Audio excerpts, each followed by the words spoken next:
Johnson, publisher of HME News, and will serve as your moderator.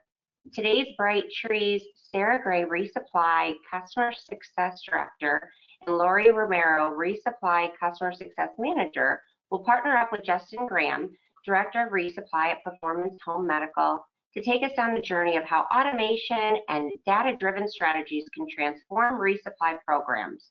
Diving into forecasting tools, inventory analytics, and collaborative planning to stream operations, reduce errors, and boost efficiency, all supported by real-world examples and actionable insights. Before we get started, I have just a couple quick housekeeping items. The session will be recorded for later access. During the webcast, I encourage you all to submit any questions via the question panel, and I'll present those questions live to our presenters as time permits.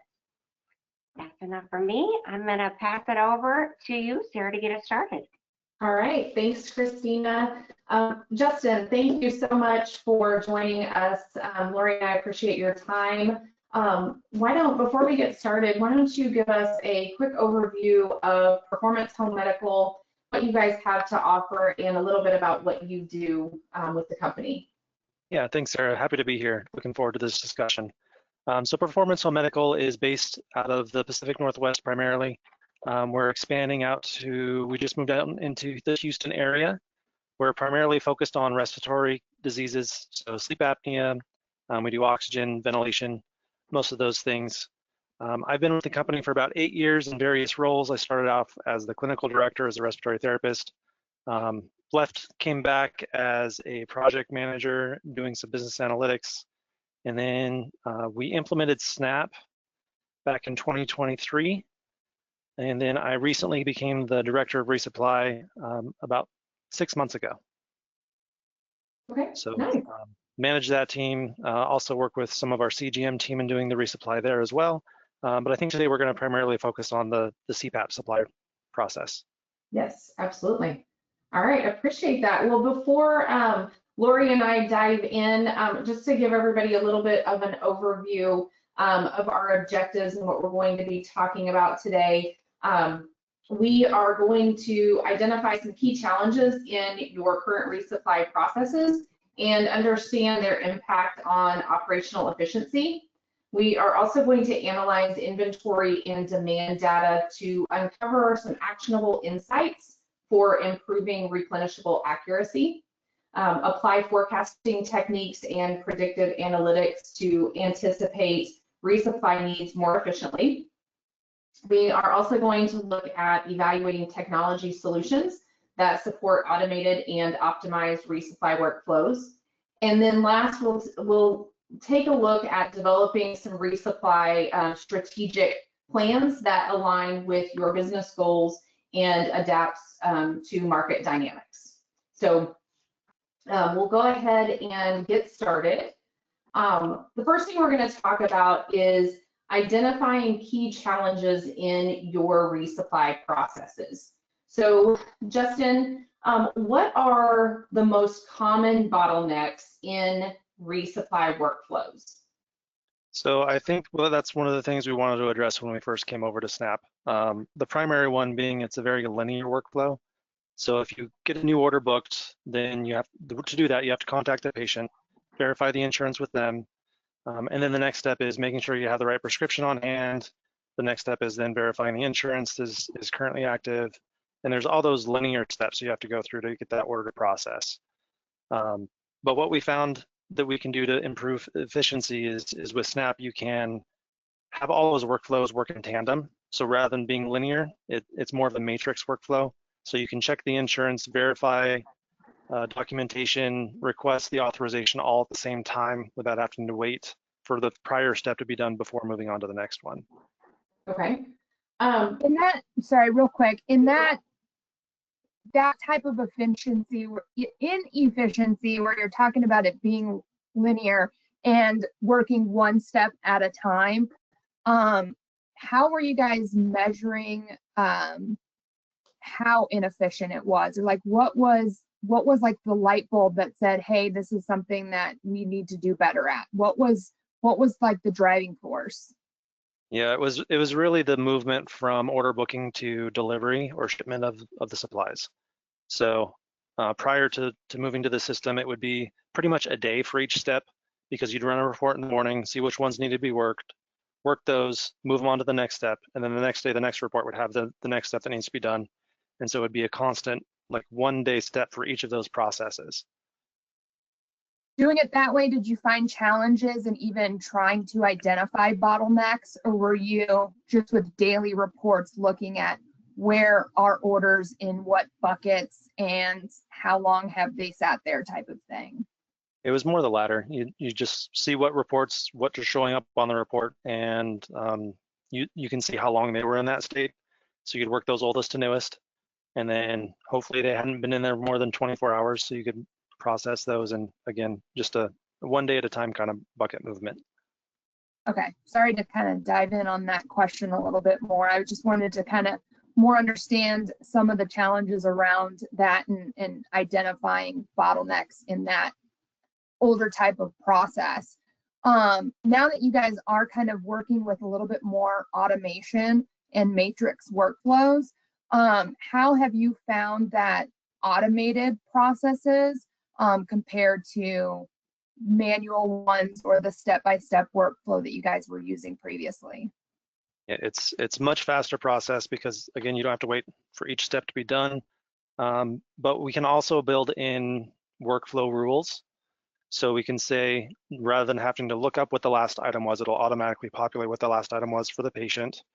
You can have the payer rules built into it, so you don't have to see if this insurance specifically requires authorization. It'll automatically let you know that authorization is required for this plan. Or you can look at just some really weird insurances out there. Some insurances have very strange plans, and we've got a couple of those in our areas. I'm thinking of one specifically where the patient has to live in a specific zip code to be covered by that insurance plan.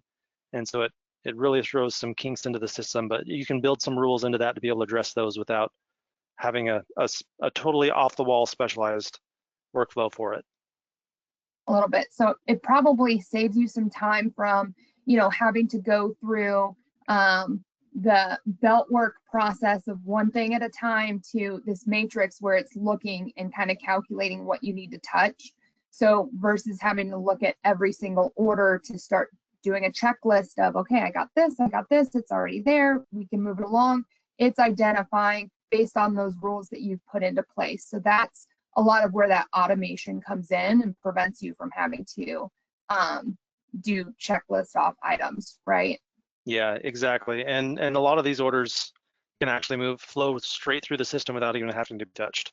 So rather than having a manual review of each of those steps where it would be 4+ touches for each order, we're down to less than 1 touch per order on a lot of these orders. Right. I know one of the things that I did want to kind of ask you about is what role cross-functional collaboration plays in kind of maybe overcoming, but also could create some challenges in resupply process, whether previously or with your updated automated processes. Yeah, so previously we had one team that worked each step.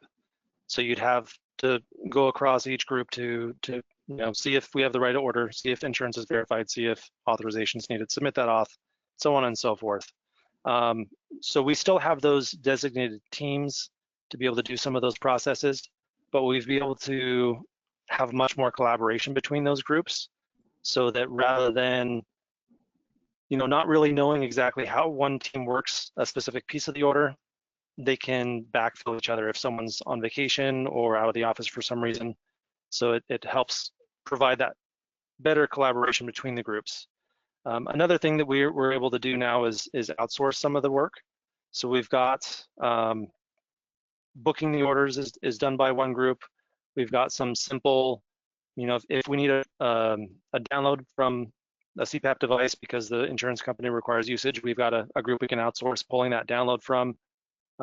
So the good thing about that is they really manage those processes for us, and we get to really focus on the parts that are a little bit more intricate and need a little bit more hand-holding and human touch to be able to move things through. Kind of working on how to address the cross-functional roles in your resupply process. It seemed a lot straightforward in your older processes when you were doing one step at a time, because it was very easy, just like you mentioned, they kind of sat in their realm and the next team sat in their realm and they owned that process. With this new function, what were some of the challenges in the beginning to kind of identify, oh wait, this is a pain point, how are we going to resolve this? Was it just getting those groups together and kind of doing some education between the teams and expanding knowledge bases? Yeah, it's a lot of education around that. Just like you said, there's a lot of very specific roles that had to be measured and analyzed and looked at. And then trying to get the understanding of, well, I'm not touching this, so is this going to get done properly the way we need to do it for the way our business works? So being able to get that comfortability around, managing that workflow. There was a lot of auditing we did initially to make sure that the rules were being followed the way that they were supposed to be followed. Because again, we didn't have the 5 or 6 people working every single order. It was reduced down to a smaller group of cross collaboration. And it just allowed for a lot more efficiency in the long run. But it did require a lot of back and forth and meetings and training to make sure everyone was comfortable with the way it was supposed to work and that it was working the way it was supposed to work. Awesome, good to hear. And so Lori, I'm going to ask you, in your role as Resupply Success Manager at Brightree, what have you seen with your other customers that other providers have overcome when they think about these cross-functional challenges between departments? What have you seen? Yeah, I do think that it can cause challenges, right? When you have different teams owning different aspects of a process. The passing back and forth of ownership of, hey, this team calls patients, but this team, faxes out requests, type of breaking those things up. It can slow down order processing and delay orders. So I've seen other providers more centralize those processes and have ownership of certain steps in place. And then just depending on what type of system you're using and the tools that you have in that system to segregate out the work to help automate the flow of things can help streamline things as well. Okay, awesome. Justin, is there anything else, or Lori, anything else you guys want to add in regards to processes?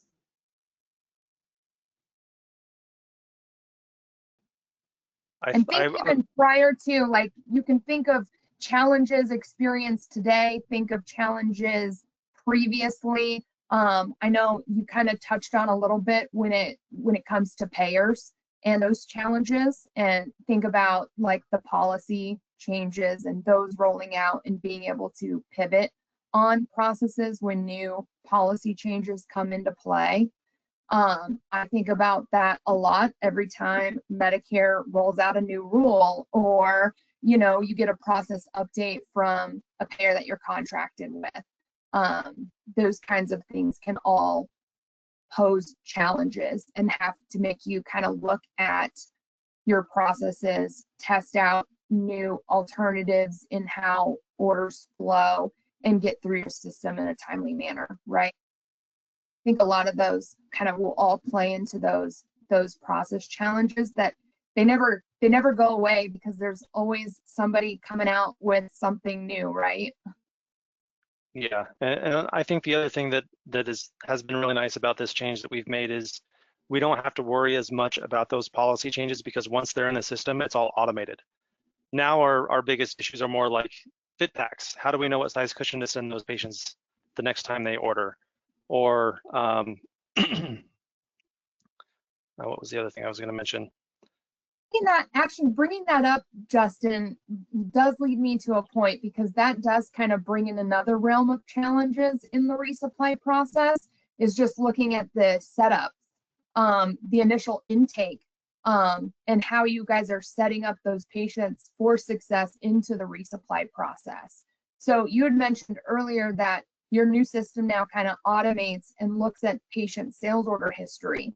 So when it comes to like mask selection, it sounds like you guys are providing patients with fit packs to start with.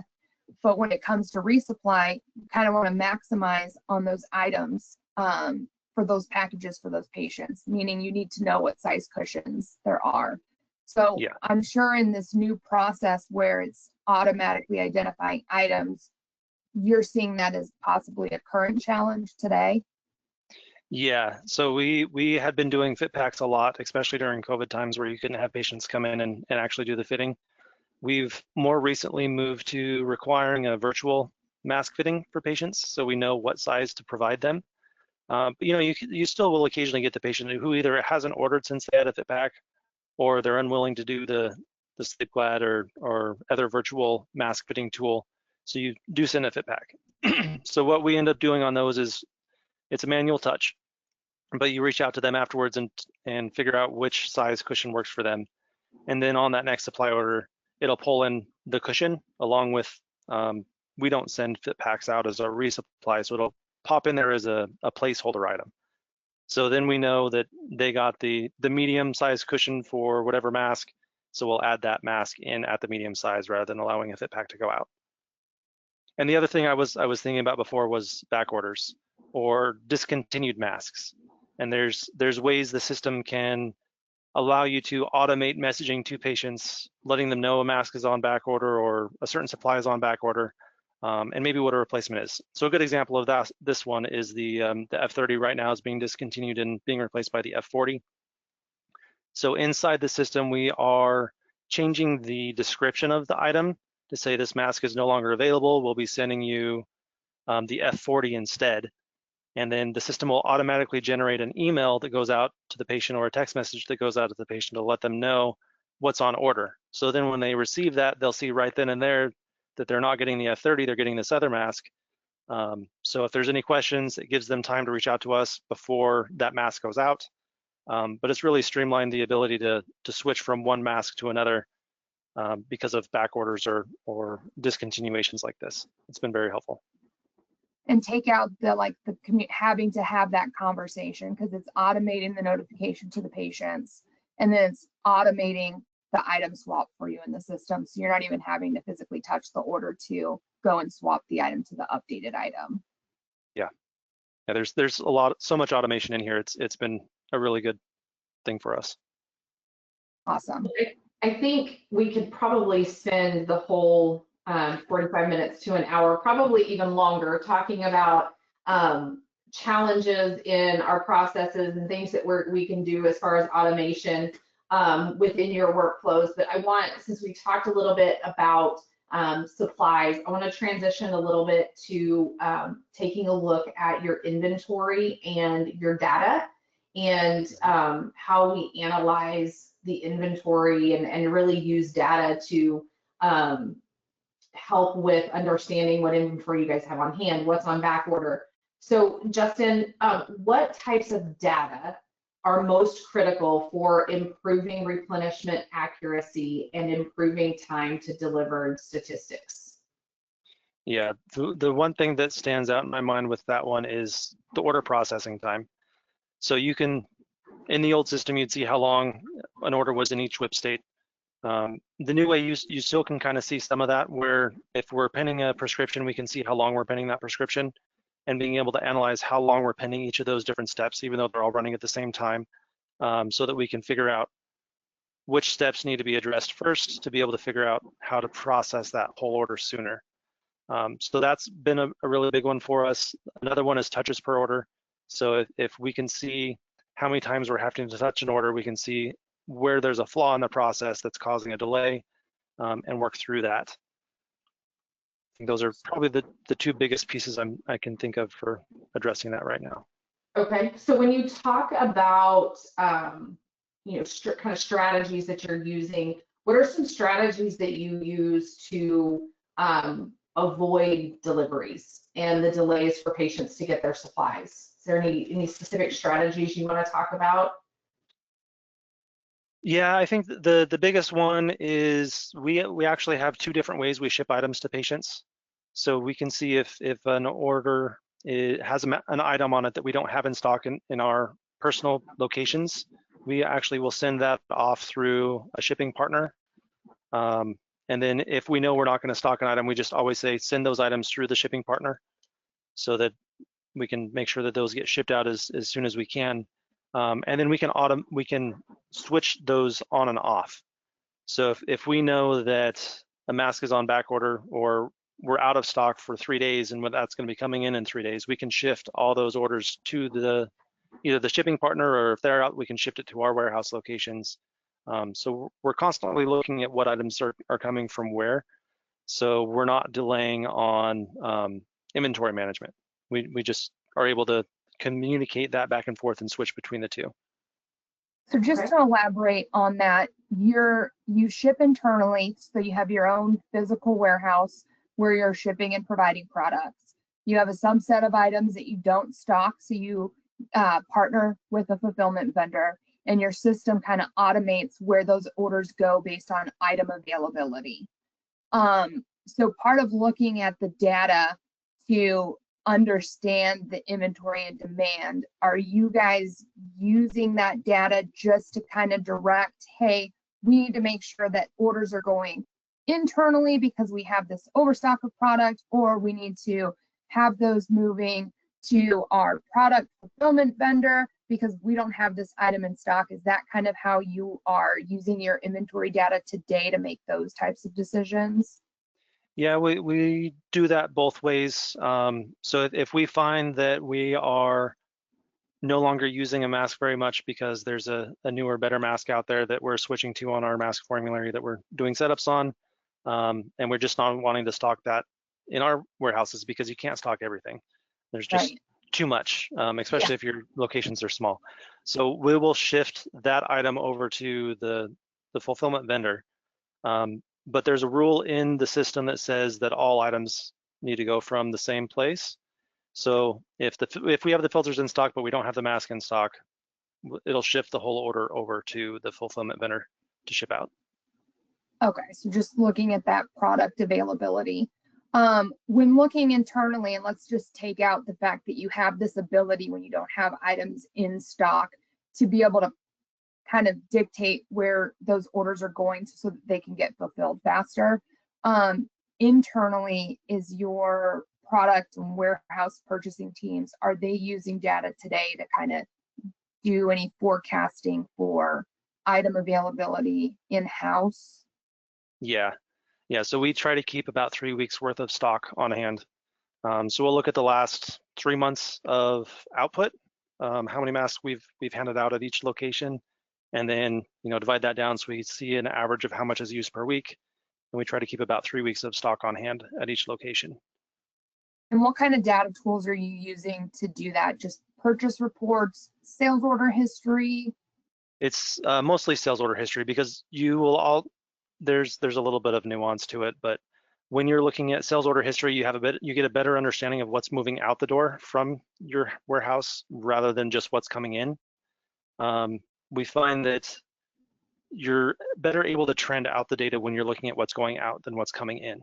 So we could order 50 of one mask every 3 weeks for the last 3 weeks, and then all of a sudden we realize they're not moving, but your purchase order history is still going to show you need to order 50 per week.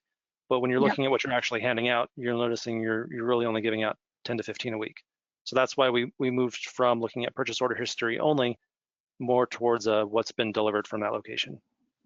Okay, good to know. I didn't know if you did do both ways, so it's nice to see that you've had that experience, and then what challenges you've had with, hey, looking at it just historically, how have you guys purchased, and keeping up that same trend, you eventually find overstock of items, unused items that now need to be depleted out. Yeah, and then what we do when we have that happen is we'll bring the inventory back to our warehouse location that we ship out of and just run through that before we transition over to having that shipped out of the fulfillment vendor. I know you have different branch locations. Is all of your looking at inventory and demand data, are you looking at it more from a centralized location and then each branch is kind of managed? How do you handle that? And I know you're not part of the purchasing and inventory team, so feel free to elaborate as much as you can.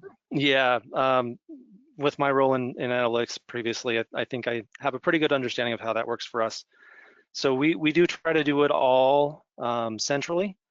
So the order history reports are run centrally, and then we, like I said, look at the history, and then you can actually create within Brightree. You can automate purchase orders.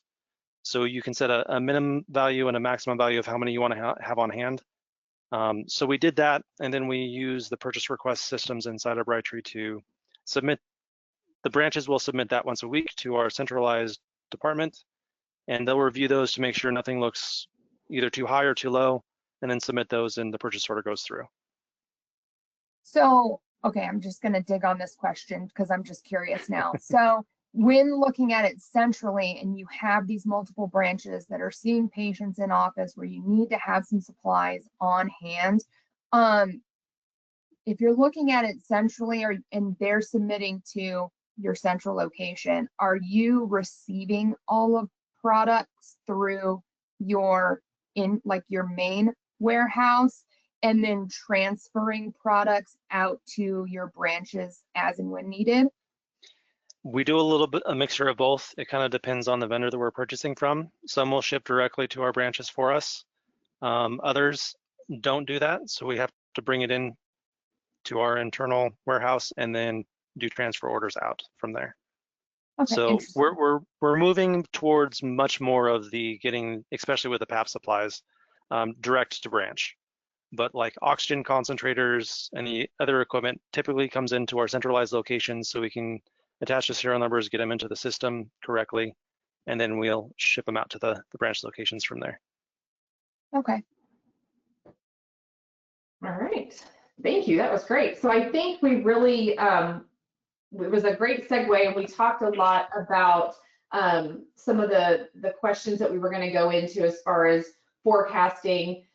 Lori, is there any other tools, or maybe Justin, like some specific tools you want? You talked about sales order history, but any specific tools that maybe you've seen in the industry, Lori, that other providers use when you think about forecasting supplies for resupply needs? Is there anything else you want to add to that?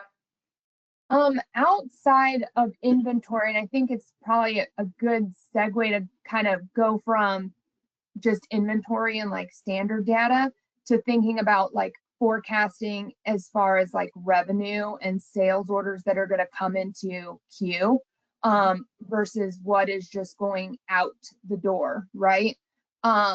So thinking about, okay, we did X number of supplies 3 months ago, and if most patients are set up on a 90-day supply return, what can we expect to see 3 months later?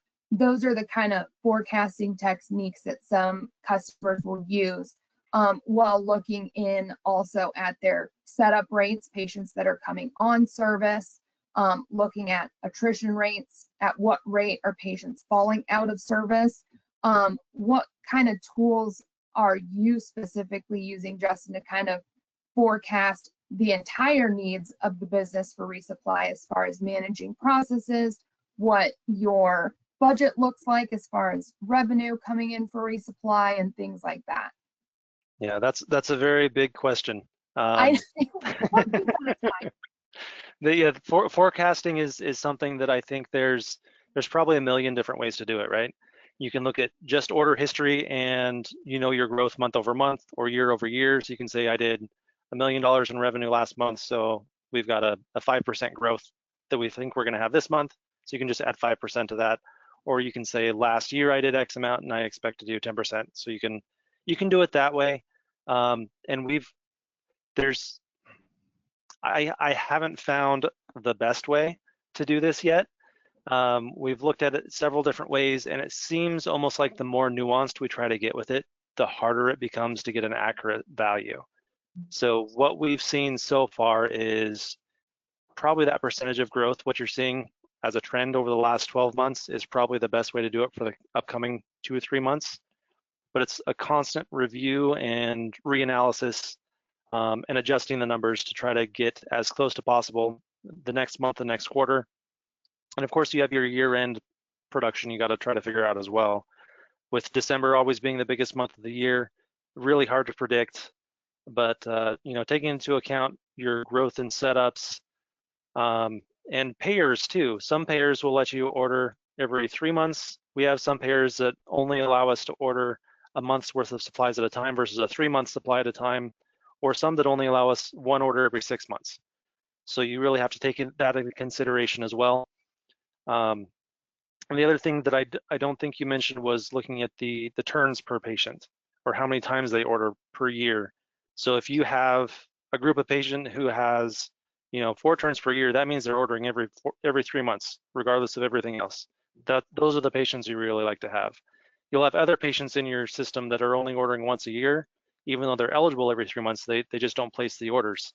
So you have to kind of aggregate that out and find the phenotypes of the patient to figure out which patients are going to fall into that category if they're a new setup.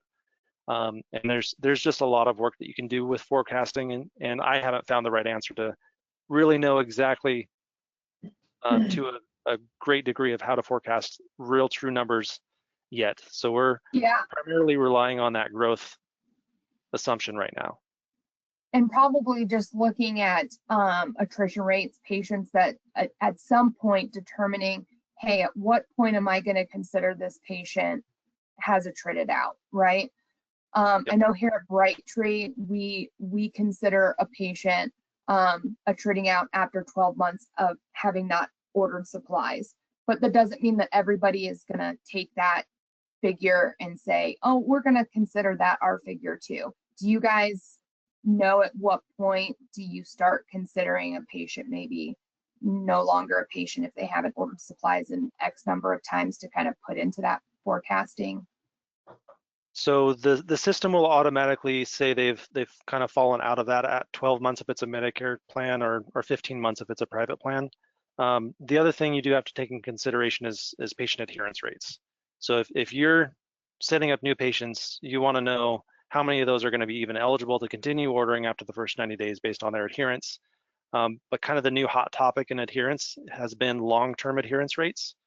So we've seen more patients that we want to see fall off between months 3 and month 6.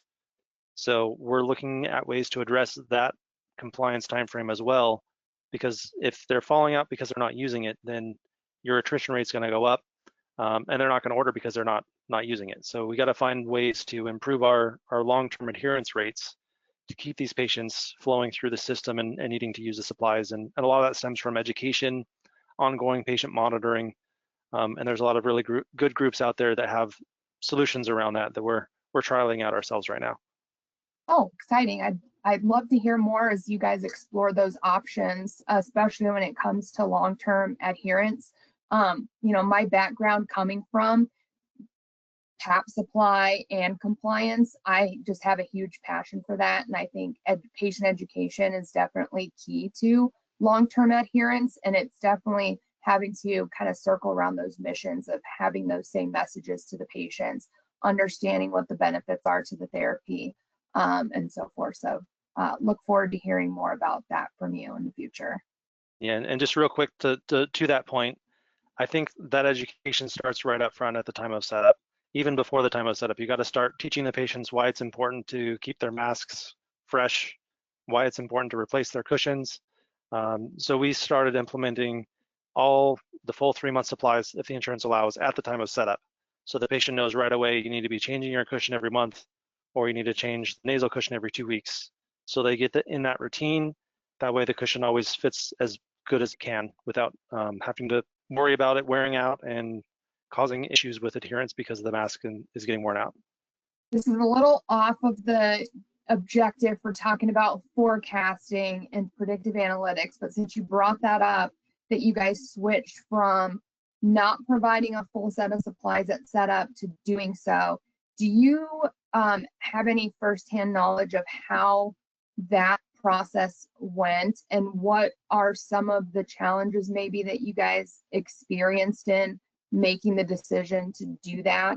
I do hear from a lot of providers that are concerned about providing a full set of supplies at setup because mask exchange rates, things like that. Is that something that was a concern that kind of prevented maybe you guys from doing that initially? Yeah, I understand that concern. It is something that has to be taken into account, especially if you're going from like a nasal to a full face or something like that.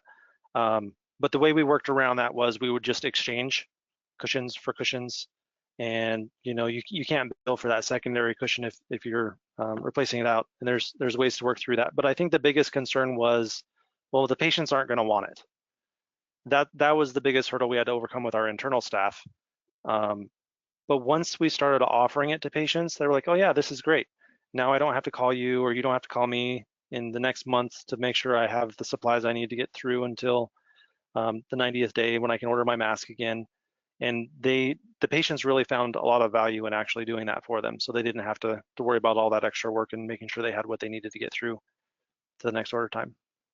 Could you move to that model? And I'm just curious if you guys did any type of measurements to see what impact it had in forecasting resupply, right? A lot of times I do think providing full supplies at setup, it sets up that expectation, the mindset to the patient that, hey, manufacturer recommends I replace my components at this level of frequency. So when I get notified that it's time to order, I'm going to want to make sure that I get everything that I need. But when you don't set up a patient with all of those supplies, did you find that when you made that switch, like resupply, that continued on through the resupply life cycle for the patient? Did you see an increase in items per order when you guys made that update overall? Absolutely. Yep. Yeah, it made a pretty big difference. I don't have the numbers in front of me, but those patients that didn't get those cushions up front would question it on every order as to why do I need this many cushions? I didn't have those when I was set up, so I don't think I need those now. And conversely, patients who did receive those, especially if they changed to an insurance where they couldn't get that full 3-month supply, or they could only get a cushion every 3 months because of the plan, they're like, well, I used to get 6 cushions or 5 cushions. Why am I not getting all those now? So it was pretty eye-opening to see how big of a difference just that initial conversation around resupply and providing that extra supply at setup can make on the overall resupply program. I know this can be a challenge for a lot of providers in thinking about doing, for those that get on the fence about doing full supplies at setup, and you having made the decision to do that, were you guys measuring out, like prior to making that change, were you guys measuring out your like mask exchange rates and things like that to see what type of an impact it would be as far as, trying to do returns by mail, you're having to manage return labels and getting product back and not getting product back, but dispensing out an exchanged item. So did you guys evaluate that, looking at it from prior to and then changing, and did it kind of change your mindset around that whole process? We did look at that. Our mask fit rates didn't change a whole lot between what we were doing before and what we were doing after. But the lifetime value of the patient is definitely worth the little extra shipping costs you have if you have to make an exchange, shipping out extra cushions and getting the return label back and all those things. So yeah, it made a good impact for us. Awesome. Sorry to kind of go a little off subject there. No, that's okay. So I think this is another topic that we could probably spend all day talking on, and we may need a volume 2 of this webinar. But I want to switch gears to technology and thinking about, so if someone is in the resupply business and they're thinking about evaluating a technology solution, what would you say are some features that you have looked for, or that you look for in technology to increase automation within your workflows? Yeah, so the first major change was just moving to Snap altogether, because it streamlined a lot of those processes, and there was a lot of automation built into that. But more recently, some of the things we've been looking at is, so one of the biggest delays we have is getting the prescriptions back from the physicians. So you can fax them, you get that back, you can do e-documents, but it still can take time for them to review that and get back to us. So we started looking at a company that will send it via a virtual process, so they can e-sign on those and they can batch print those out. So the physician can look at, if it's a big practice, they can have 50 orders come in a day, and then they have someone work that on the front end to make sure the patient's been seeing and they're using their therapy and all those things, and they batch that over to the physician, they sign off on it, and it comes back to us. So what we saw is it was taking us weeks sometimes to get prescriptions back, and since we've made this change, we can measure how fast it's coming back in minutes and hours rather than days and weeks. It's made a big change for us, for the physicians that are signed up for that process, for the renewal CMNs. And then the other thing we've been looking at more recently is scheduled shipments. So you can have, not every payer is going to allow this, but there are certain payers that will allow patients to sign up for automation around the order creation. So if they're eligible for a supply every 90 days, the system can create that order, send an alert out to the patient that says, hey, you're due for an order, we're generating this for you. You have 14 days before it ships out. Let us know if you want to pause it, or if you don't want to receive this one, or if you want to opt out altogether.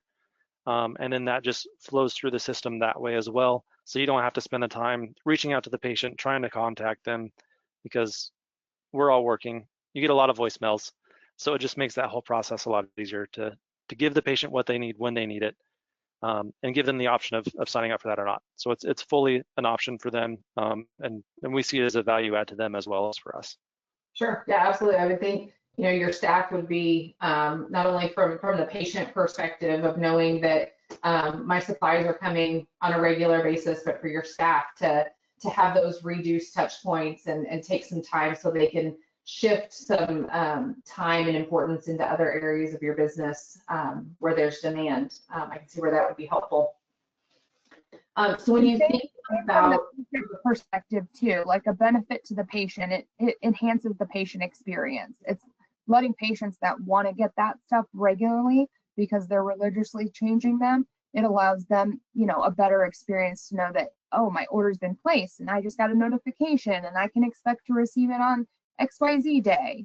So I find that a patient benefit too, and not only to mention like the staff aspect, but in talking about the auto shipment and kind of adding some automation in there, it also is going to impact your, your forecasting, your revenue. You're going to get those almost 4 orders out of a patient per year.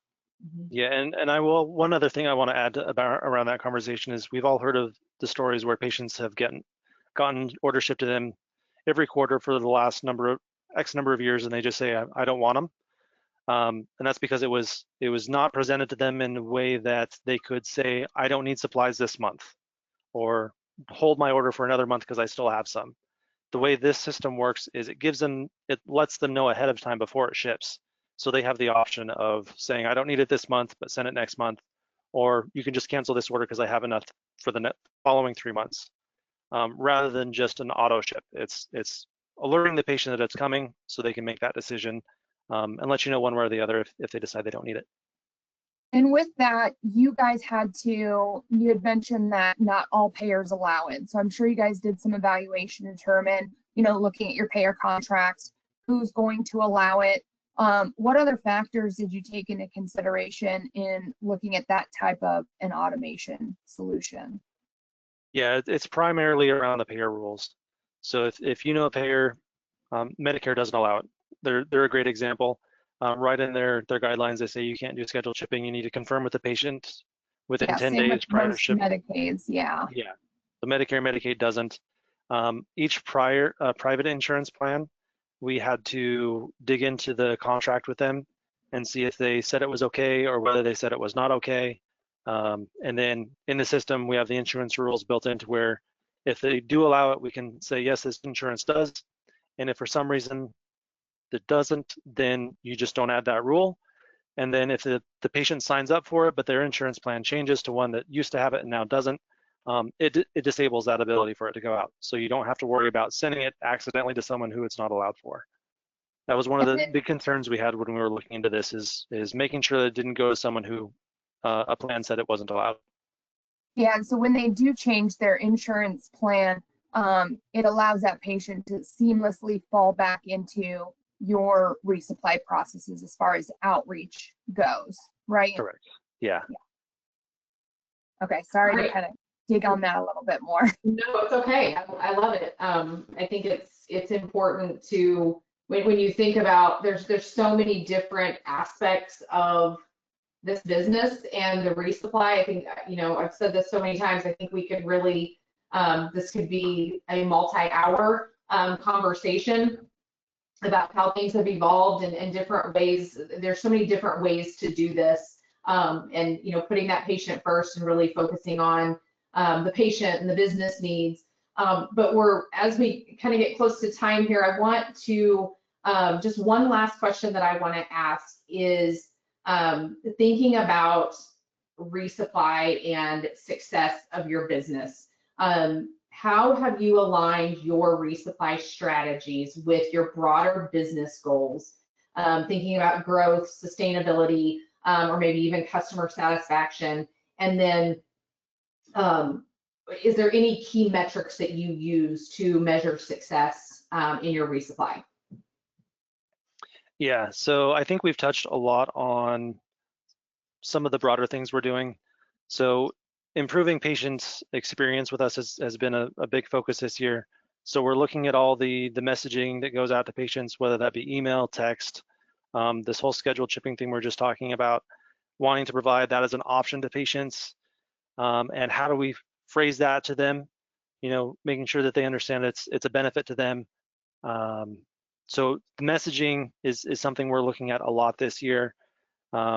Looking at patient adherence rates is another big topic for us right now. We want to make sure that patients that are starting therapy are going to use it and continue to use it, because that's a patient experience too. If they find that either the mask they get it set up doesn't fit or is not comfortable, or therapy itself just doesn't work for them for whatever reason, and you don't address that, then they're going to have a bad experience all around. And of course, that message gets relayed back to the referral sources, and just the whole stream flows from there. As far as metrics, I think we look at probably the standard ones like most people do. We look at number of orders booked, the revenue generated from those, how many orders are generated per month, and then another one we're looking at is how many turns we get on average per patient, and then we're trying to also break that down by payer type or patient type. And then finally, one thing we're trying to look at a little bit more now as well is how those orders are being generated. So are they all being done by a phone call, or what percentages of those are being done by phone calls? What percentages of those are being done by a patient portal or the patient going online to place the order versus a text message option? So I think that's the other thing that's kind of key to us, is meeting the patient where they are so that they can order the way that they want to order, when they want to order it, without having stipulations around our availability or our ability to provide only one means of communication with them. We want to make that as broad as possible so that we can meet them where they are.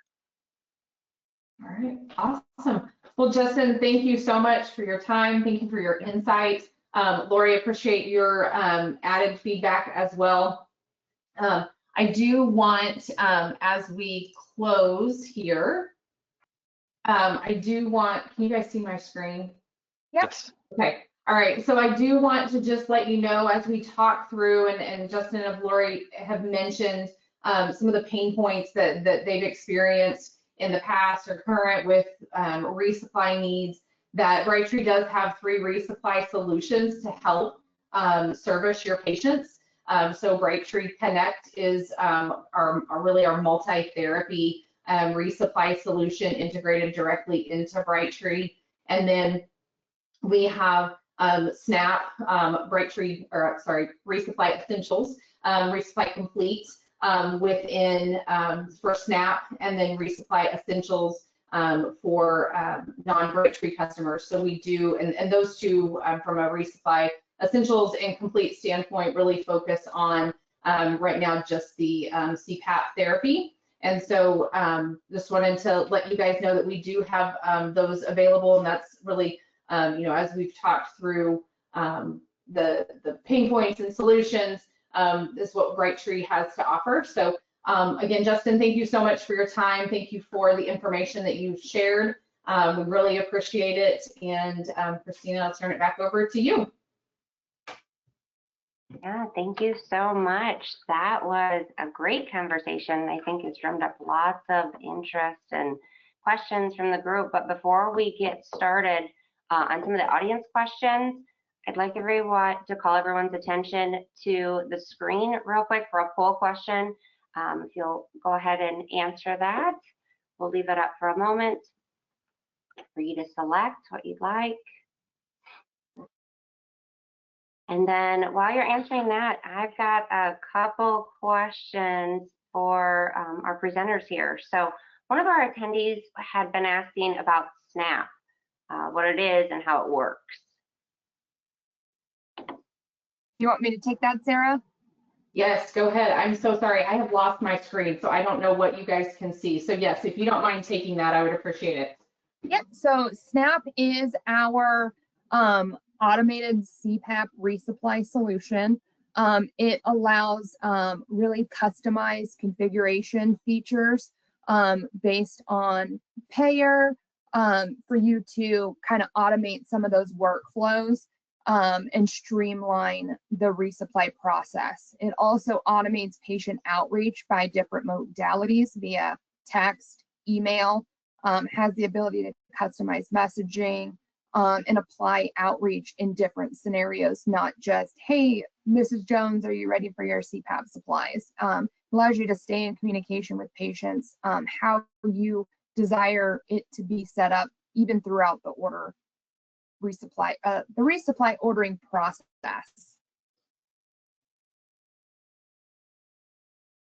And SNAP can be configured with Brightree customers, as well as the Resupply Essentials for those that are not Brightree. So billing databases is agnostic for the Resupply Essentials aspect of it. Oh, I think that's a great answer. Thank you for that.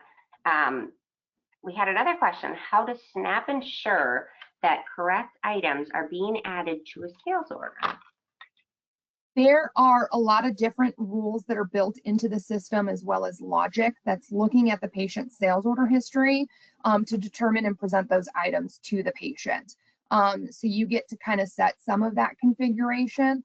Otherwise, it is going to look at the most recent sales order history and not just take into consideration, okay, you've provided the last A7030. You know, depending on how you bill for items, you may provide a patient an out-of-pocket item where you don't want eligibility calculations to be adjusted.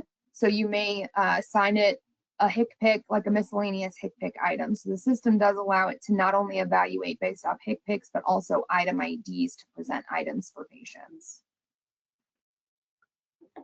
Terrific. How often should I be reviewing data that can help me maximize opportunities that I might be missing out on? I'm gonna pass that to you, Justin. If it were me, I'm not on the provider side anymore, but I would be looking at it, you know, the first of the month. Let me see how I did last month, and then I'm looking at where are we as far as projections for the current month. That would be my answer, but Justin, I'll let you, since you're more in the day-to-day. Yeah, there's different data for different needs. We look at some monthly reports. There's certain reports that I look at every day to see how we're trending for the month. It can be a little funky the first couple of days, but once you get a couple more days into the month, you can kind of see trending out what your month is looking like. So we look at that every day. It really depends on how in depth you want to go, but you can get pretty in depth with some data and look at it daily. I would say probably at least weekly you should be looking at how your month is going so far and seeing, you know, how many patients you have out there that are eligible that haven't ordered, and how long it's been since some of them have ordered. So you can see like what patients need to have a little bit more contact, a little bit more touch to try to bring them back into the fold. Perfect. What are the benefits to having automated workflows in resupply? Justin, go for it. Okay. So for us, we've grown a fair amount over the last couple of years, and we haven't had to increase the amount of staff that are handling our growth because of those automation processes. So not only do we use automation for the actual ordering processes through Snap, but those physicians who don't want faxes, we have really a person on our staff who builds automation for us through some low-key options. And so what he's been able to do is create this automation process where the physician says they don't want faxes. We're going to send everything through DocuSign. So we pull those PDFs out of the system, group them up by payer, get them into one folder, so we can just take that folder out to the physician rather than have to have, each individual one. So it can save, 5 minutes per order, but when you're doing 1,000 orders a day or a week or a month, it adds up pretty quick how much time you can save in using some of these automation processes. With that FTE savings, I'm just going to spit on that question too, because there's another piece of the answer to that. With that automation, what does it give your staff more time to do as well? Yeah, it allows us to focus on those patients who are struggling. It allows us to focus on the exceptions to the rules. There's a lot of benefit in being able to handle the one-offs, that simple, everyday, easy processes that can be handled by a bot or an automation process. If those can be handled, then you can use your higher learning people or that higher cognitive needs on the processes that need those. And I think all better patient care too. You'll get more time to spend on the phone having those conversations with patients versus spending time doing remedial tasks. Yep. Yeah, and I was going to say something similar. I think a lot of people, when they think about automation and bringing in tools that can help automate your workflow, the first thing you think of is, I don't want to lose my staff, and I have to cut my staff out. Not necessarily. If you think about your workflow and where you're focusing the majority of your attention, if you bring in those automations for, like Lori said, for that heavy paperwork, so to speak, then you can reposition your staff to patient care, and where you're just shifting your employees around. You're not necessarily losing. It doesn't necessarily mean that you're having to lose your employees. You're just repurposing them where you want to focus more of your attention to, and let your tools and your automation do the work for you, so that you can focus on that patient care. I love that. Here's my last question, guys, and then we're going to wrap it up. And any questions we haven't had a chance to address, we will get those over to the presenters. But what sort of metrics should I be looking at to know if my resupply program is successful? I'll kind of step on that. What we look for when we're working with providers today is just high level KPIs. How many orders are you getting to patients every month? Seeing some, systemic growth. Your setups is matching what your resupply is doing to some sort of extent. And also, like, you're not losing half of your patient base month over month. So those are some of the high level KPIs that we're looking for. I'd imagine that there's some other providers on here that aren't in the CPAP realm. And those metrics can be a little bit different when you're talking about other disease states, especially when it comes to like disposable items, supplies where patients need to have them. So looking at your intake, new patients that you bring in, as well as that month over month growth, because that's what should be happening, and kind of evaluating it from that standpoint. Anything else that you would add, Justin? No, I think that's a pretty good answer there. Month over month growth, looking at turns, making sure your patients are getting supplies when they're needing them, is really the name of the game, because we're never not doing setups anymore, right? So our patient population should continue to grow, which means our orders should continue to grow. If you're continuing to do setups, but your number of supply orders is stagnant, then there's something you need to look at. Terrific. Well, again, another big thanks to our sponsor, Brightree, our presenters, Sarah, Laura, Lori, and Justin, and all of those that have attended today. Quick friendly reminder, the session has been recorded and will be sent to all the live event attendees via email. Any questions we didn't get a chance to cover, we'll go ahead and get those over to the presenters. To address post events, be sure to check out hmenews.com/webcast for other upcoming webcasts, and have a great week, everyone. Thanks, you guys. Thank you so much, Christina. Thanks, Thank everybody. you again, Justin. Justin. Thanks, Lori. Bye-bye.